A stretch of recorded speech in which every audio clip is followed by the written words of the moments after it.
두 분의 소설은 참 재미있고 아주 짠합니다. 그러나 김민혜 선생님의 명랑한 외출은 전혀 명랑하지 않습니다. 그래서 맹랑한 소설 외출이라고 할 수 있을 정도로 상당히 우울한 소설이고요. 정명의 당신의 7개의 가방은 여기서 당신은 어머님이신데 7개 가방 하나에 변변한 명품 가방 하나 없습니다. 상당히 울적한 소설입니다. 그래서 두 분 작가에게는 여성 주인공들이 많이 등장하는데 모두 그 현실에 치이고 사랑에 치이고 또 현실적인 그 뭐라고 삶을 영위할 그 감각이 떨어지거나 능력이 좀 부족하거나 혹은 정명생 같은 경우는 그러하기에 너무 현실적으로 열심히 살았지만 현실에서 그 압사당하는 그러한 처절한 모습들이 등장합니다. 아무튼 오늘 두 분을 모시고 평소에 좀 뵙고 싶었고 문학을 텍스트로 보았을 때와 실제 작가가 텍스트를 길어내기 이전에 기반에 깔린 것들을 저도 재미있게 훑어볼 수 있는 귀한 시간이 아닌가 이렇게 생각합니다.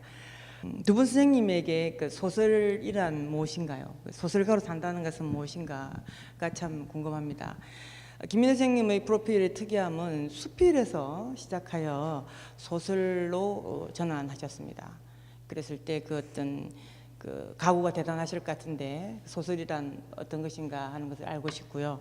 우리 정명 선생님의 그 당시 7개 가방의 서문을 읽어보면 아주 그 반복과 기록 속에서 내가 지나간 시간의 흔적을 새긴다. 그래서 나는 소설을 쓴다 하는 멋진 기절이 나옵니다. 소설은 어떤 것인지 듣고 싶습니다.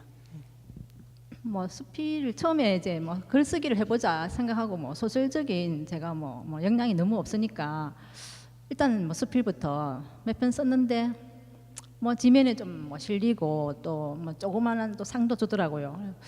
그래서 이제 옛날에 이제 그 꿈이 이제 소설가였고 이래서 뭐 1년 정도만 하고 바로 이제 소설로 이렇게 전향을 해서 계속 썼는데 등단이 쉽지 않아서 참 이게 10년 해서 안 되면 이제 포기하자 이렇게 생각하고 썼는데 뭐 한 7, 8년 정도 있었나 그때 뭐 이렇게 좀 작은 성과가 있었어요. 뭐 이렇게 등단 될 뻔한 그런 일도 몇 번 있었고 뭐 신문 뭐 신춘문예나 문예지 이런 데서 연락도 오고 했는데 뭐 어쨌든 사정이 생겨서 이제 또 그것도 누락돼 버리고 그래도 희망을 가지고 이제 계속 써왔죠. 그래서 2015년까지 이제 40대 초반에 시작해서 거의 뭐 10여 년 넘게 중간에 좀 늘기도 했지만 그렇게 해서 결국 이제 등단을 했고 그러다 보니 이제 소설은 이제 좀 모여서 이제 이리저리 발표를 2년 만에 다 하고 소설집을 내게 됐습니다. 저 같은 경우에 소설은 그냥 제가 살아오는 그 삶에서 부스러져 떨어지는 뭐 먼지, 부스러기, 네, 그 정도 그냥 그런 정도입니다. 근데 물론 이제 모든 사람들이 살아가면서 자기 사는 방법을 어떤 분들은 아주 브라이어티한 직업을 구할 수도 있고 그리고 또 굉장히 또 다른 친구들이나 이렇게 교류나 관계를 통해서 행복을 추구할 수도 있고 삶의 문제에 있어서 근데 저 같은 경우는 그냥 책을 읽거나 아니면 책에서 보여지는 그 어떤 문장이 주는 묘미 아니면 또 그렇게 자꾸 쓰다 그렇게 또 읽다 보니까 마치 책 속에 있는 그런 장면들을 현실에서도 제가 그냥 이렇게 구축한다고나 할까 인정해 나가는 그런 부분이 글을 쓰게 된 이유인 것 같고 계속 이제 책을 통해서 이렇게 이제 어떤 우리 삶을 저는 이제 표현하면 어떨까 하는 그런 생각이 드니까 스쳐 지나간 사람들의 모습이라든가 내 앞에서 움직이면서 뭔가 이렇게 말을 남기는 사람들 그런 얘기를 듣다 보면은 저 사람들에게도 어떤 사연이 있을까 하는 그런 생각이 많이 들고 아마 저는 아주 소소하고 아주 크게 이렇게 미리 어떤 계획을 짠 틀이 아니라 그냥 제가 가지고 있는 그런 자투리 같은 그런 걸로 저는 이제 글을 쓰고 그리고 소설을 쓰게 된 것 같습니다. 네. 소설은 선생님들의 어떤 자아실현의 문제이기도 하겠습니다만 제 같은 경우는 소설에서 많은 그 인간을 이해를 할 수 있고 우리 삶의 큰 위로가 된다고 생각합니다. 문득 읽었던 소설이 어떤 것을 결정할 때 상당한 힘이 된다고 생각하는데 김민혜 선생님의 어떤 그 출구로서의 소설 또 정명 선생님의 그 어떤 기록의 의미들이 상당히 새삼 와닿습니다. 제가 작품 속으로 들어가 보도록 하겠습니다. 두 분 앞에서 말씀드린 것처럼 여성 주인공들이 많이 드러납니다. 근데 상당히 상반된 모습이라고 볼 수도 있습니다. 전체적으로는 삶이 소외되고 쓸쓸하고 현실이 만만치 않다는 패배의식을 절감하는 것은 공통적인데 현실에 대처하는 그 자세라든가 캐릭터는 아주 현저하게 차이가 난다고 볼 수가 있습니다. 먼저 김민혜 선생님의 경우 명랑한 외출, 마블 쿠키, 범어의 향기, 인트미션 여러 개까지 여주인공들이 드러납니다. 예를 들면 범죄자이고 한 분은 또 예술가이고 한 분은 연극 배우고 한 분은 불륜으로서 아이를 낳은 미혼모 비슷한 분이신데 사실 그렇게 다양한 여성을 이렇게 발굴했음에도 불구하고 공통점은 그분들의 그 정체가 상당히 좀 모호하다라는 것입니다. 여기서 정체의 모호함이라면 삶에 대한 그 어떤 확신이나 방향 혹은 자기의 정말 정체성에 대한 프라이드나 확신이 너무 결여되어 있다는 것이죠.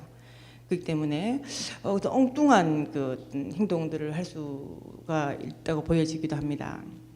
예를 들면 명랑한 외출의 여성의 같은 경우에는 뭐 좀 이해가 되기도 합니다. 뭐 이렇게 남자에게 양육비만 얻으면서 겨우 살아가는 쇼핑 중독 증을 가지고 있는 여성이기 때문에 아이를 유기하는 경우는 이해가 되는데 뭐 어떤 다 성숙한 여인이 결국 아버지를 그리며 그 아버지의 그 흔적을 찾기 위해서 범어사 근처에 머문다든지 혹은 인터미션의 연극 배우는 그야말로 열정과 제가 생각할 때 연극 배우는 그 기질이 있고 세상을 그래도 가난 속에서 예술가로서 헤쳐나가는 하는 결단이 있어야 지속할 수 있다고 생각하는데 너무 좀 뭐라고 할까요? 감정 훈련이 좀 덜 되어 있는 듯한 그런 작중인물을 보았습니다. 그것이 이제 저는 그 궁금한 것이 그것이 김민혜 선생님의 그 인터미션이라는 그 제목에서처럼 어떤 그 쉬어가면서 자신의 본능적인 어떤 그 결핍을 드러내는 서술적인 전략인지가 알고 싶기도 하고요. 선생님이 생각할 때 소외받은 여성들의 캐릭터를 어떻게 상정하고 계신지 설명이 듣고 싶습니다. 정명 선생님의 경우는 제가 잠깐 그 글을 쓴 적이 있어서 조금 이해가 쉬웠습니다. 정명 선생님의 경우에는 남녀가 너무나도 화합하지 못하는 성향이 보입니다. 그러나 정명의 소설에서는 남녀뿐만이 아니라 과거와 현재, 부모와 자식, 남편과 아내, 이상과 현실 모두가 사실은 팽팽하게 나아가지 좁혀지지가 않는다는 것입니다. 근데 그런 한계 같은 것은 뭐냐면 남성은 무능하거나 무심하고 여성은 그 남성과 달리 악착같은 현실성을 보인다는 것입니다. 어쩜 이렇게 남녀가 반복되면서 약간의 무능하거나 좀 소심하거나 하는 남성들이 드러나고 여성들은 그러한가 생각해 보면 정명 선생님의 여성들은 그 당신 7개 가방에 있는 어머니의 그 어떤 변형이 아닌가. 우리 모두의 그 어머니상을 잠재적으로 다시 반복하고 있는 것이 아닌가 이런 생각도 들었습니다. 자, 하여 김민혜 선생님의 여성 주인공들의 캐릭터를 어떻게 설정하고 계신지, 정명 선생님에게 있어서 남녀의 문제, 여성의 문제는 여성 캐릭터는 어떻게 작동하고 있는 것인지 듣고 싶습니다. 그래서 말씀하신 대로 여성 화자들은 너무 좀 나약하더라. 또 한 편 쓰기 때문에 그 쓸 때는 또 잘 몰라요. 쓸 때는 그렇게 나약한 줄 몰랐는데 이렇게 소설집이 나오고 보니까 화자들이 좀 한결같이 좀 정체성이 모호하고 그래 보니까 여자들은 좀 다 피해자가 되어 있고 거기에 나오는 남성들은 좀 다 가해자가 되어 있더라고요. 그래서 내가 뭐 이렇게 의도적으로 뭐 남녀 대결 구도를 끌고 간 건 아닌데 좀 내 작가 안에 뭐 어떤 그런 대결 의식이 좀 있었나 피해 의식이 좀 있었나 이런 생각도 좀 들고 그런 이제 아프고 약한 그런 여성 화자들에 대한 연민 좀 그런 것을 좀 세상에 드러내고 싶어 하지 않았나 그런 생각이 들고 오히려 남성 시점으로 썼을 때 이 소설들이 오히려 또 완성도가 더 높더라고요. 또 수상작들이 전부 다 남성 화자였다 이런 걸 봤을 때 이 작가가 조금 거리를 두고 소설을 쓸 때 오히려 그런 완성도가 더 높은 소설이 나오지 않나. 작가가 여자다 보니까 여성 하자일 때 너무 몰입을 해서 그 약한 하자를 더 극단적으로 약하게 몰고 가지 않았나. 와서 지금 그런 생각이 좀 듭니다. 예.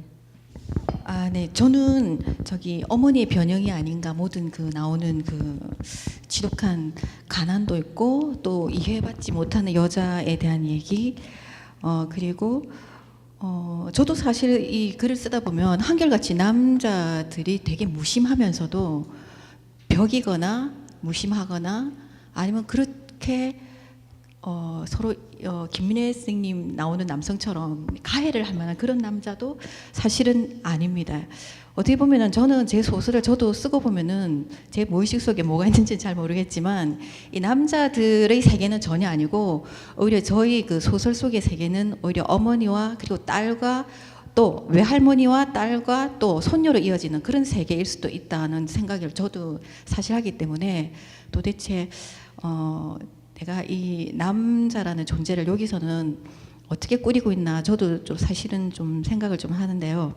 물론 굉장히 부부라든가 아니면 남녀 간의 연애라든가 그 모든 결과가 굉장히 해피하다면 사실은 그냥 행복하게 사는 것으로 끝나고 소설은 필요 없을 것 같다는 생각도 사실은 듭니다.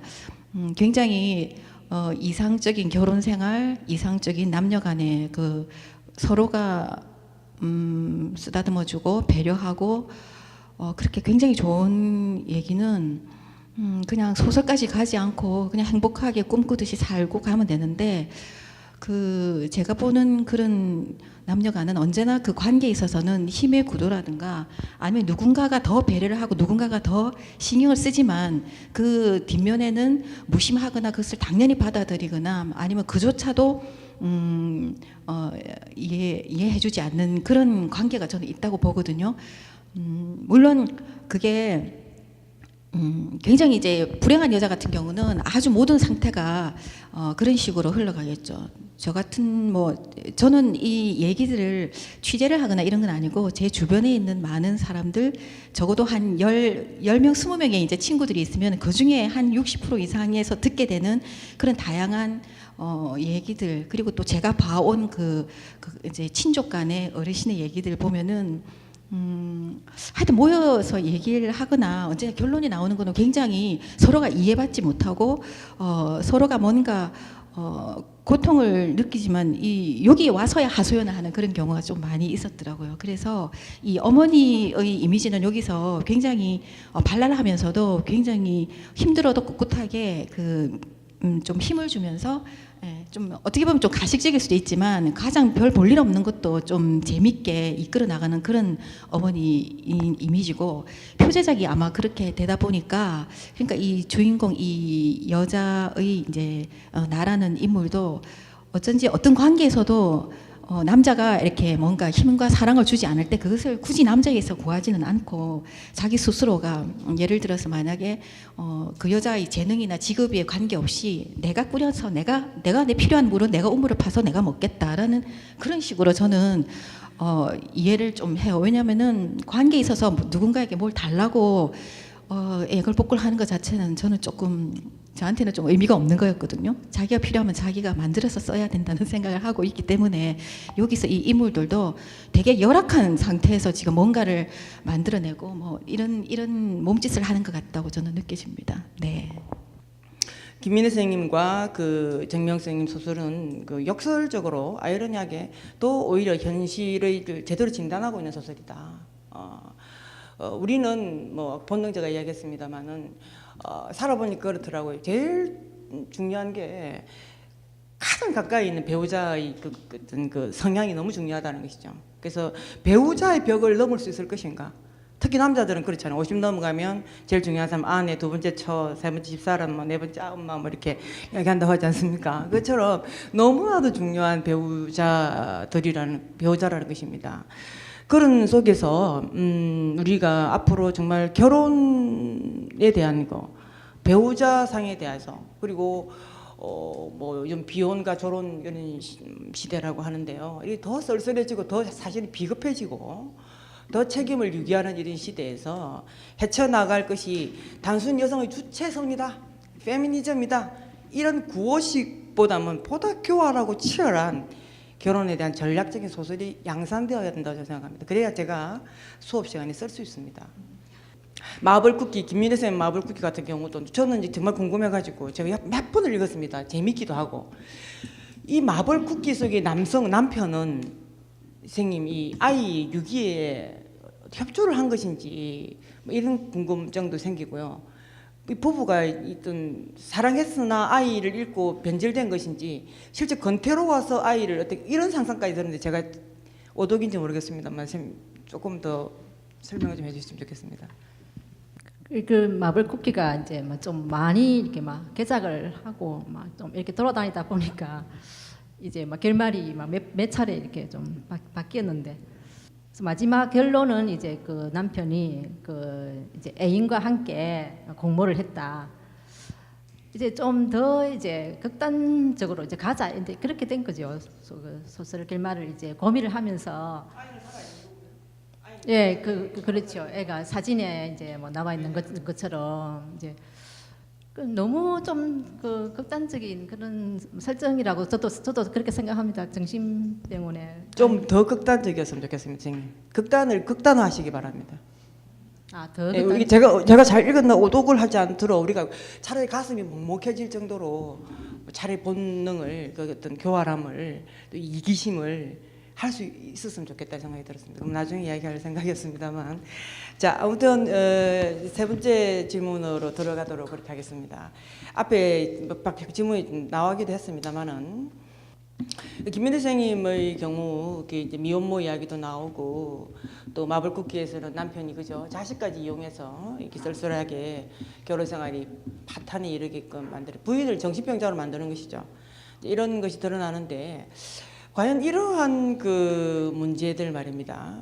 이것이 뭐 부부간의 권태의 문제, 혹은 미혼모 여성이 양육비를 계속 요구하기 때문에 자기 아이도 모른 채 하는 그런 것을 떠나서 이런 남녀 관계 행복하지 못한 이런 관계가 드러나는 선생님 생각하시는 근본적인 이유는 무엇일까 하는 진단을 이번 질문에 이어서 해주셨으면 좋겠고요. 정명쌤 경우도 마찬가지입니다. 정명쌤 소설에서도 아주 아기차게 현실을 살려주고 하는 그 여성들, 이혼해서 돌아오기도 하고 그래서 거의 골드미스 수준에 있는 여성들도 모두 정말 연애 기술을 가지고 있지 못하고 또 왜 그렇게 한결같이 그 쓸쓸한지 그러한 부분에 대한 것들. 그래서 선생님이 생각할 때 실제 현실이 그렇다라고 생각할 수도 있겠습니다만은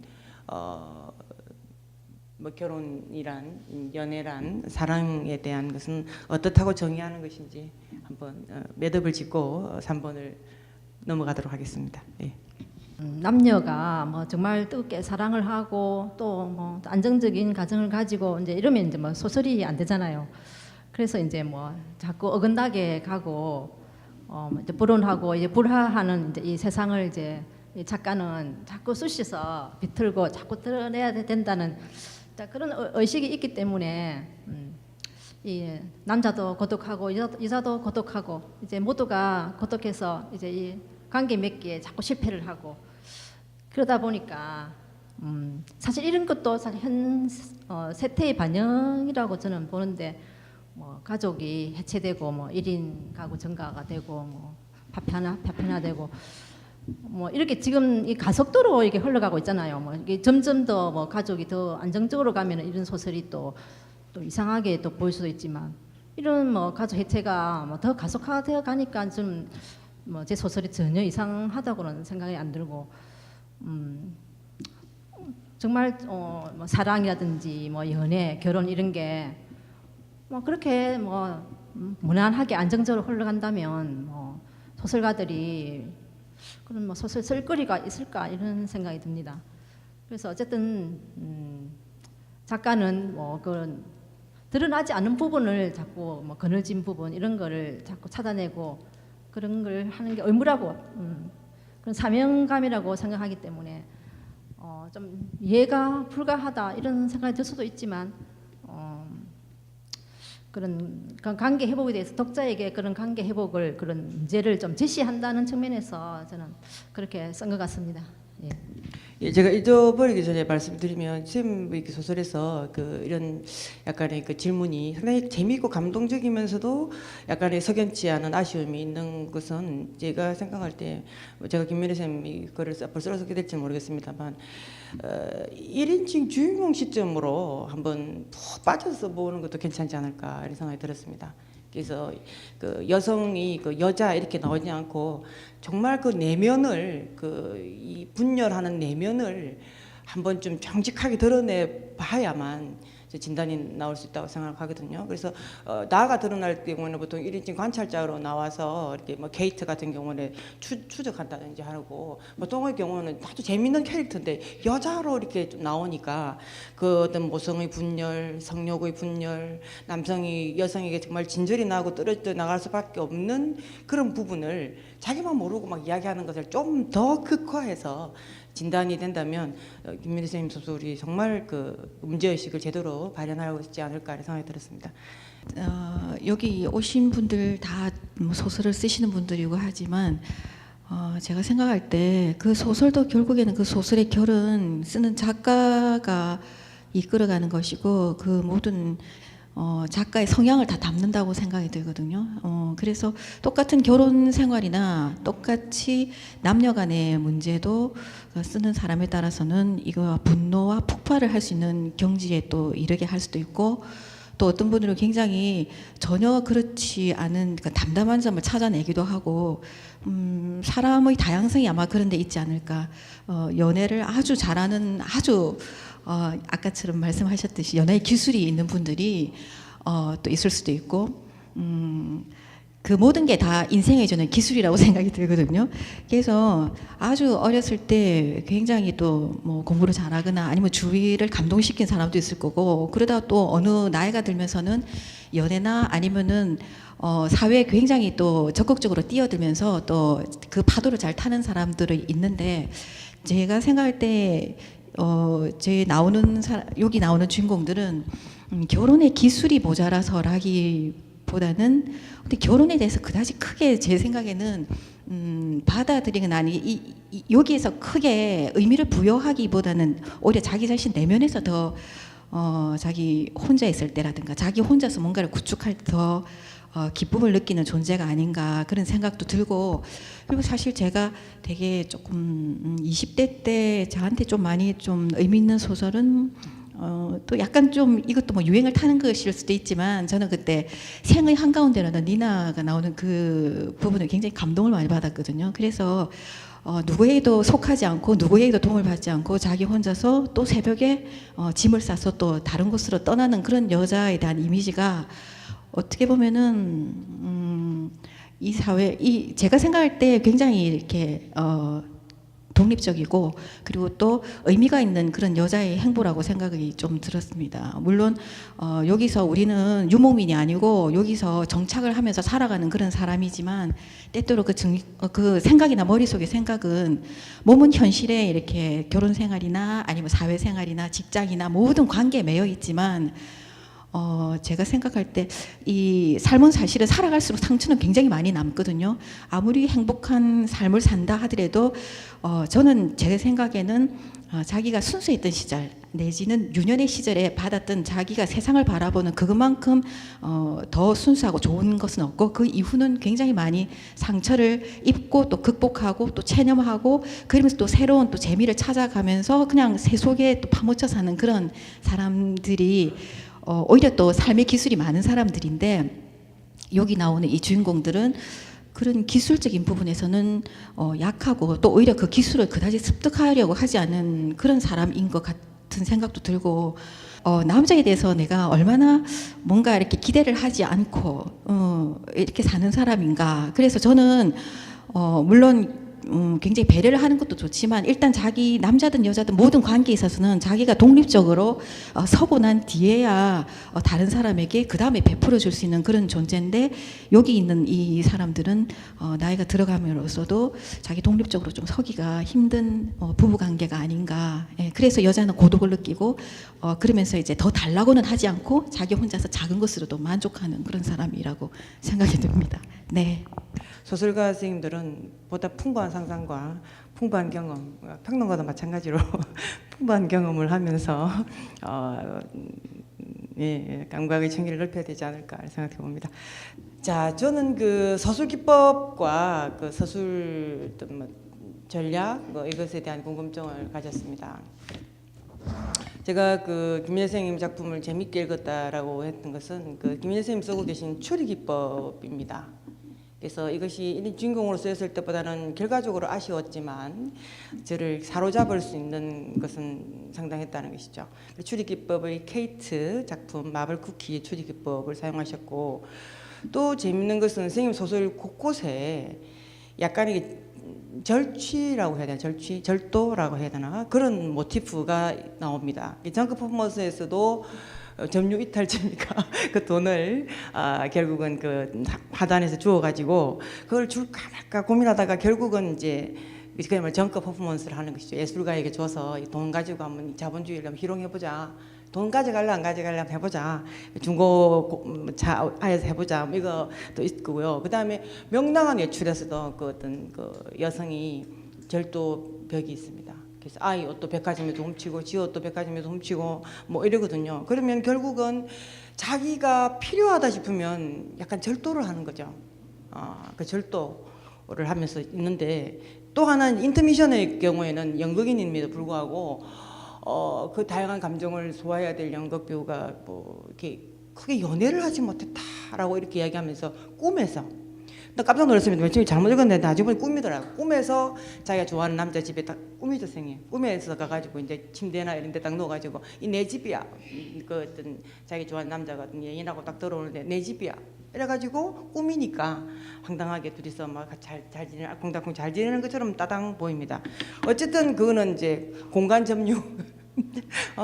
무단 장악 뭐 이런 무단 침대 장악 이런 것이 보이는데 그 선생님이 그 어떤 추리 기법을 사용하시는 이유 뭐 제 짐작은 갑니다만 그런 사용하시는 이유와 절치 모티프가 결과적으로 소설에서 어떤 효과를 발생했다고 생각하시는지 뭐 선생님 답변 듣고 제가 또 이야기를 할 생각이고요. 그다음 정명 선생님께서는 현실을 뚫을 방법으로서 어떻게 하다 보니까 전부 다 직업이 공인중개사로 요즘 공인중개사 안 됩니다. 정말 안 됩니다. 집을 내놓으려면 1년은 잡아야 됩니다. 저 괜찮은 살거든요. 현대 신시가지. 나름대로 저 아파트 2번 냈다가 도로 걷었습니다. 안 됩니다. 너무 안 되는데 선생님은 그 정말 자유롭게 주체적으로 살겠다 해가지고 이제 있으면서 직업은 살짝 투기성, 투자를 넘어선 투기성으로 해가지고 이게 주거 신분 사이에서 이제 쫙 받아 보이고 버쩍버쩍한데 사는 여성이 드러나지 않습니까? 그래서 이제 공인중개사는 요즘 잘 되고 있는지도 궁금하고 또 이제 좀 더 전망 있는 투기가 가능한 전망 있는 직업을 어떻게 생각하고 계신지 선생님의 어떤 그 이런 이야기도 듣고 싶습니다. 예. 저는 뭐 추리 소설을 뭐 그렇게 좋아하는 편도 아니고 잘 읽지도 않은데 뭐 추리 이제 기법이 뭐 이렇게 차용되었다고 이렇게 해설이 되어 있더라고요. 그 저도 뭐 추리 기법을 썼는지 안 썼는지도 저는 모르죠. 그냥 뭐 쓰다 보니까 이제 평론가 선생님이 추리 기법이다 이렇게 하셔서 이제 아 그렇구나.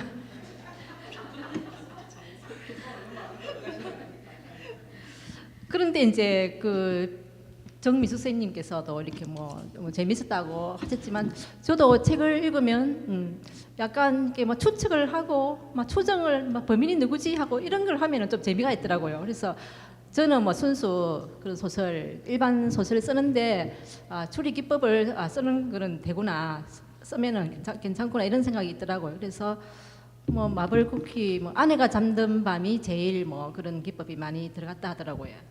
그리고 또 제일 이제 일반 독자들은 뭐 아내가 잠든 밤이 최고다 뭐 이런 데 반응이 있고 아 그러면은 뭐 괜찮네 이제 이런 생각이 들고 앞으로도 저 주리기법을 종종 하여튼 좀 쓰고 싶습니다. 제가 역량이 모자라겠지만 그리고 이제 절도를 저도 그렇게 많이 시켰는지 몰랐는데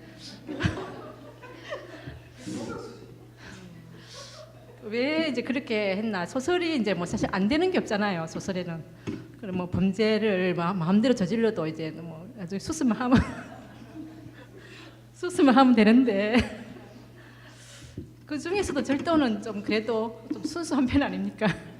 뭐 살인이라든지 뭐 상해보다는 그래도 그 도백이 한 소설은 남자하고 한 두 편은 이제 여자죠. 그런데 뭐 그 자기 욕망을 이제 뭐 극대화시켜서 뭐 현실에서는 이루어지지 않으니까 이런 도백을 통해서 뭐 자기 꿈을 이루고 그런 욕망이 뭐 돈이 아니라 돈이든 시간이든 명예든 뭐 지위든 물건이든 어떤 그런 거에 대한 어떤 욕망은 누구에게나 있는데 그게 현실에서 이루어지지 않으니까 그렇게 자꾸 꿈에서 찾아가고 자꾸 이루고 싶은 것이 아닌가 그런 인간의 욕망을 그냥 저는 그렇게 드러낸 것 같습니다. 예.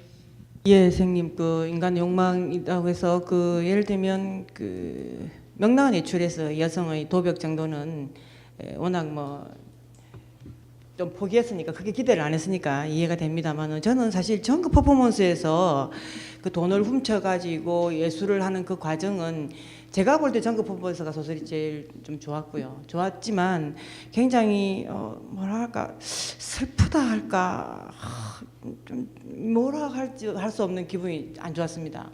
왜냐하면 선생님 소설을 그 쓰신 그 승민이 선생님, 제가 굉장히 친한 선생님이신데 승민이 선생님은 전국 퍼포먼스를 자본주의에 대한 통렬한 비판이다라고 하고 있습니다만 저는 그 통렬한 비판이 이르지 못했다라고 이야기를 하고 싶을 정도로 저는 이게 선생님이 아까 제가 왜 선생님을 극단으로 좀 더 몰아가라라고 썼냐면은 항상 이렇게 응거주춤한 것이죠. 왜냐하면 가난하고 자존심은 있으나 너무 돈이 아쉽고 이건 정말 소설적입니다. 저는 이 정직함을 높이 삽니다. 그런데 이거를 다시 돈을 주었어야 되는데 그거 가지고 줄까 말까 하다가 이제 예술로 성화하자. 사람을 죽인 것도 아니고 돈 좀 훔쳐가지고 뭐 돈 좀 훔쳐가지고 예술 좀 하겠다는데 뭐 버린 거 아니야? 이 생각할 수도 있습니다. 그런데 이제 그거를 진짜 돈이네 이러면 사람들이 와가지고 이렇게 보는데 이것이 이제 팍 날려가지고 차라리 바람에 확 날리는 것도 아니고 선생님. 차라리 날려갔으면 제 생각할 때 좀 나을 것 같은데 이게 산들 흔들어가지고 그대로 붙어 있고 사람들은 그냥 이렇게 쭈뼛쭈뼛 해가서 가버렸단 말입니다. 예술이 되지 못한 진짜 정크 퍼포먼스가 된 게 아닌가. 그러니까는 너무 기분 나쁜 거예요. 차라리 예술처럼 막 가져가든지 그래가지고 우리가 정직한 본능을 드러내든지 아니면 확 날려가지고 이도저도 안 되는 것에서 허겁게 한번 쳐다보고 있든지 근데 또 산들 날려가 그대로 있는 거예요. 그 다음에 어떻게 될까 싶기도 하고 그냥 어떤 의미에서 사람들이 저걸 정크로 보고 있는 건 아닐까. 그렇기 때문에 저는 어떤 포지션인지 선생님이 포지션을 정하시라는 거죠. 포지션을 정해가지고 밀어붙여가지고 좀 이렇게 하고 악을 쓰고 좀 드러냈으면 좋겠다는 것입니다. 그래서 소설은 약간의 다성적이어야 된다는 것입니다. 소설은 수필이 아닙니다. 그래서 울림을 줘야 되고 방향이 있어야 된다고 생각합니다. 예. 정민석 선생님이 소설은 악을 쓰고 자기 포지션을 정해서 드러내라고 했는데 그게 참 안 되는 사람 중에 한 사람이에요. 저도 그렇습니다. 좀 뭔가 모호하다는 얘기를 좀 많이 듣고 있고 한데 그런데도 불구하고 여기서 이제 직업으로서는 공인중개사가 나오고 그리고 또 보험 아마 설계하는 사람이 나오고 예 그리고 또 하여튼 그런 종류의 다 직업이거든요.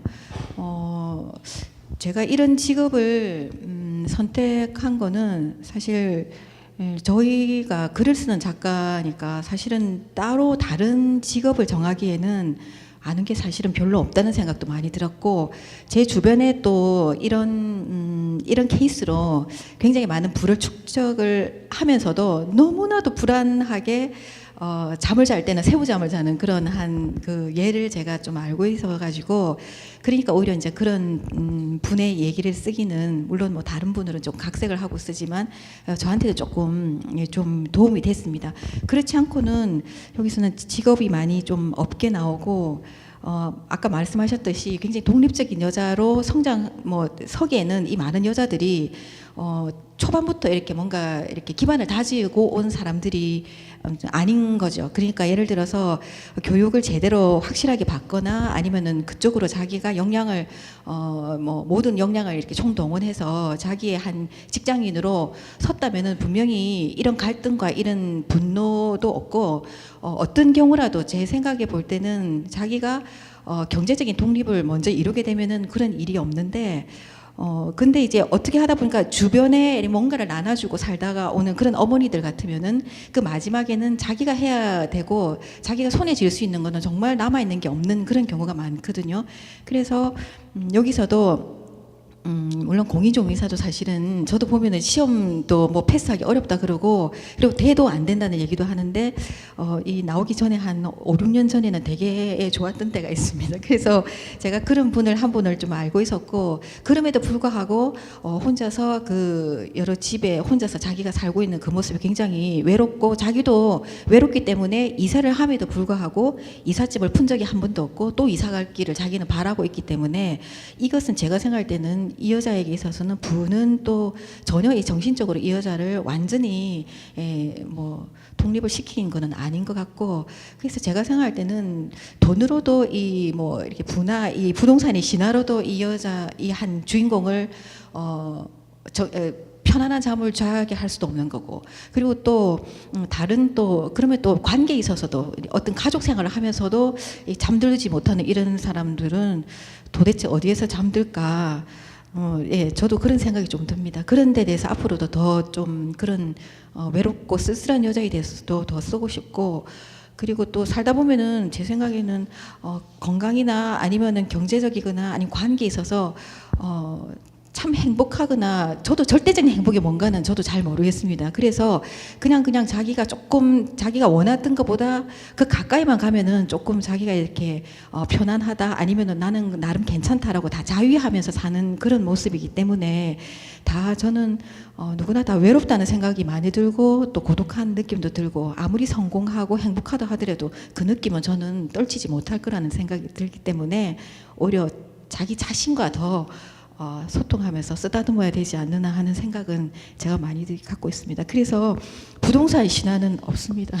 아파트 신화도 없고 단지 가장 아무것도 가지지 못한 여자가 가장 단기간에 뭔가 자기의 이제 자격증이나 어떤 그 사회 이제 그 출발선에 서고 싶다는 때 가질 수 있는 게 제 생각에는 부동산이나 아니면 그거밖에 없다는데 저도 좀 가슴 아프게 생각합니다. 네. 자, 토론보다는 우리가 그 작품을 읽으면 훨씬 두 분의 소설이 얼마나 재미있는지를 느낄 수 있습니다. 그 작품의 속살로 들어가 보면 네 분 선생님들께 우리 정미영 선생님, 김민혜 선생님, 김민혜, 정미영의 멋진 소설에 대한 낭독을 부탁드리겠습니다.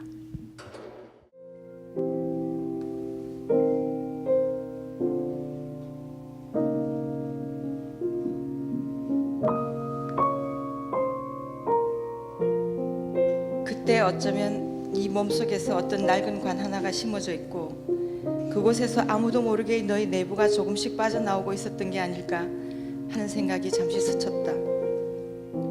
너희 머리칼은 마른 풀처럼 윤기가 사라졌다. 머리 뿌리 끝에서 흰 머리털이 무성하게 새로 자라나고 있는 것이 보였다. 강연이 시작되고 어둠 속에서 나는 네가 무대 스크린의 불빛에 의지해 유심히 자료를 읽던 모습을 보았다. 너는 어둠 속에서 글자를 읽어내려고 초조하게 머리를 갸웃거렸다. 불편해진 너의 몸, 여름 이후 아픈 오른쪽 어깨와 감각을 잃은 너의 손, 강연이 시작되기 전 참석자 명단에서 너의 이름을 이야기하는데도 너는 글자를 제대로 쓸 수 없었다. 잠시 놀란 표정으로 너는 손을 암갈색 코트 주머니에 넣었다. 그럼에도 어둠 속에서 고개를 끄덕이며 뭔가를 읽어내려던 너의 모습, 오래전 욕지도의 산등성이를 넘어가면서 보았던 네 몸에서 피어오르던 그 밝은 불빛이 사라졌다는 것을 안타깝게도 나는 보고 말았다. 그랬었다. 넌 한겨울 어두운 산길을 불빛도 없이 그냥 걸어 넘자고 했다. 날 따라와. 무서워하지 마. 금방 이 산을 넘어갈 테니 넌 그냥 내 몸에 찰싹부터 따라오기만 하면 돼. 대학 입학 시험을 치르고 난 어느 날 네가 섬으로 여행을 가자는 말에 나는 무조건 따라 나섰다. 통영에서 출발한 신성호가 욕지도에 닿을 때까지 그날 풍랑이 심했다. 파도에 고생한 나는 배 밑바닥에 내내 납작 엎드려 쩔쩔매고 있었다. 어둠이 내린 선착장에 도착하자 이내 바람이 거세게 달려왔다. 너는 나를 이끌고 산길로 가는 빠른 길을 선택했다. 선착장에서의 너희 외갓집으로 가는 마을버스는 끊겼는지 아니면 아예 있지도 않은지 알 수 없다. 뭐라고 말하지도 말고 투정 부리지도 말고 그저 길 위를 걸어가는 것. 내가 선택한 두려움을 쫓는 방법이었다. 그때 넌 내게 보이지 않는 불빛을 머릿속에 그리며 네가 어릴 때 염소를 몰며 다닌 적 있던 산길을 따라 잽싸게 걸었다. 아내의 뒤를 밟고 싶은 생각에 아내가 퇴근하는 시간에 맞춰 웨딩숍 근처에서 기다렸다. 서랍 깊숙이 들어있던 오래된 선글라스와 상가에서 미리 사둔 가발을 착용한 차림이었다. 7시가 지나자 연 자주색 원피스를 입은 아내가 웨딩숍에서 걸어 나오더니 택시를 탔다. 나도 곧바로 다른 택시를 타고 뒤따라갔다. 아내는 엔젤 호텔 앞에서 내려 들어가더니 커피숍으로 갔다. 아내는 어떤 남자가 앉는 쪽으로 가 맞은편 의자에 앉았다. 나는 반대편 구석 자리를 잡고 앉아 울컥거리는 목을 아메리카노 커피로 진정시켰다. 아내와 나 사이에는 키 큰 화력수가 놓여 있었지만 아내의 얼굴은 잘 보였다. 내가 왼쪽으로 몸을 기울면 아내의 얼굴이 잘 보였고 반대로 오른쪽으로 기울면 화력수에 가려져 보이지 않았다. 20분쯤 흘렀을까. 어디서 낯익은 목소리가 들려 돌아보니 연 자주색 원피스가 지나가는 게 보였다. 나는 고개를 들어 아내의 모습을 이리저리 살펴보았다. 아내는 평소의 모습과 어딘가 달라 보였다. 약간 길쭉한 얼굴에 붉은 입술은 도톰해 보였고 굵은 웨이브 머리가 어깨 위로 흘러내렸다. 원피스 안에서 흘러내리듯 꿈틀거리는 몸의 곡선이 눈길을 끌었다. 엉덩이를 오므리듯 안으로 뒤틀다가 살짝 바깥으로 풀릴 때 허리가 유연하게 함께 움직이는 동작은 우아한 느낌을 주었다. 청색 콤비를 입은 남자가 카운터에서 계산하는 동안 아내는 등만 이쪽으로 향한 채 비스듬히 서 있었다. 남자가 계산을 마치자 아내는 남자의 팔을 끼고 우아한 걸음걸이로 커피숍 밖으로 나갔다. 아내를 만나는 남자를 보니 스스로에 대한 초라함이 더 심하게 느껴졌다. 시간은 정지되어 있거나 느릿느릿 흘러갔다. 낮 시간에 잠을 잤고 밤에는 TV를 보거나 밤거리로 나가 유령처럼 떠돌았다. 밥은 한꺼번에 일주일치를 해서 냉장고에 넣어 놓았고 반찬은 주로 장조림, 꽁치, 골뱅이, 번데기 등 통조림 일색이었다.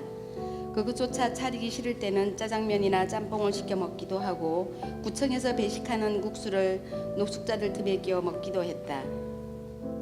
어느 날 그는 화장실 거울에서 한 번도 보지 못한 낯선 사내의 얼굴을 봤다. 거울을 보며 입술을 실룩거려 소리를 마구 질렀다.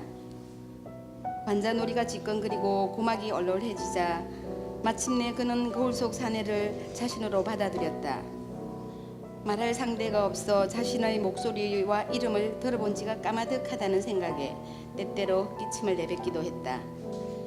비가 푸슬푸슬 내리는 날이면 골뱅이를 안주로 소주를 마셨고 생활정보제 구인 광고를 하루 종일 뒤적거리기도 했다. 집안이 적막할 때는 텔레비전을 켜놓고 며칠씩 끄지 않을 때도 있었다. 가끔 기분이 내키면 박물관으로 가 삼국시대 고궁들을 둘러보거나 패총 전시관을 찾기도 했다. 거기를 둘러보는 동안 마음이 안온해지고 편안히 그 안으로 녹아드는 기분이 들었다. 고여있는 것처럼 보이는 자신의 삶도 그 안에 유물처럼 뭔가 가치가 있는 것처럼 느껴지는 것이었다. 어느 날 TV 밤 뉴스에서 새벽 산책길에 누군가 보석과 현금 등을 주어 경찰서에 신고했다는 기사가 흘러나왔다. 화면에 비치는 새벽거리의 희붐하고 아련한 분위기가 신비하게 다가왔다. 낮에 보기 힘든 장면을 새벽에는 볼 수도 있겠다는 생각이 들자 단박 시선을 빼앗겼다. 그는 고개를 끄덕였다. 산책이라면 시간 많은 자신이 바로 시작할 수 있는 소일거리였다. 분명 손을 뻗어 위를 가리키며 달이라고 말했다고 했다. 그리고 자라면서 달 속에 부푼 덩어리로 앉아있던 눈사람이 뒤뚱거리며 걸어다닌다고 말했다고 했다. 어머니가 재봉틀을 돌리기 시작하면 언제나 그런 이야기가 쏟아져 나왔다. 치, 거짓말. 내 입에서 바람 빠지는 소리가 나왔다. 실을 끼워다오. 그렇지 않으면 이야기를 안 할 테다. 태어나 처음 한 옹알이가 맘마가 아니라 달이라니. 어머니의 귀가 일찍 이상해졌는지 모른다. 아니면 맨 처음 달을 가리키며 수없이 달이라고 가르쳐준 어머니의 자신의 수고를 깨우쳐 주려는 것인지도 모른다. 잘라 먹어버릴 이야기가 궁금했을까? 나는 어머니의 발치에 앉아 산수 문제를 풀다가도 실을 끼워다오 하면 발딱 일어나 실을 끼웠다. 자, 짧고 강렬하게 말씀해 주셨으면 좋겠습니다. 앞으로 구상하고 계신 선생님 두 분의 소설 구도랄까 방향을 강렬하게 말씀해 주시고 짧게 예, 부탁드립니다. 저는 이제 첫 번째 소설집이 뭐 좀 약간 우울하고 슬프고 좀 외로운 이야기인데 이런 얘기들이 많이 있으니까 아무래도 두 번째 이제 다음 소설은 좀 거기서 좀 벗어나고 싶다, 좀 불편하다는 이런 느낌을 또 받는 독자들도 많이 있더라고요. 그래서 뭐 불편하게 해드렸나 이런 생각도 들고, 그래서 좀 읽으면서 편안하고 좀 자기 상처가 좀 보듬어주는 그런 이야기. 어쨌든 아직 뭐 이제 책 한 권을 낸 신인 작가고 아직 소설을 아직 너무 모르기 때문에 좀 공부를 이제 또 하면서 방향을 지금 뭐 이렇게 뭐 단 몇 마디로 할 수는 없을 것 같고요. 그냥 어쨌든 내가 소설 쓰면서 나도 치유되고 독자들도 치유되고 좀 함께 소통하는 어떤 그런 약간 방향은 좀 되지 않을까 어떤 그런 생각이 있습니다. 예, 이상입니다.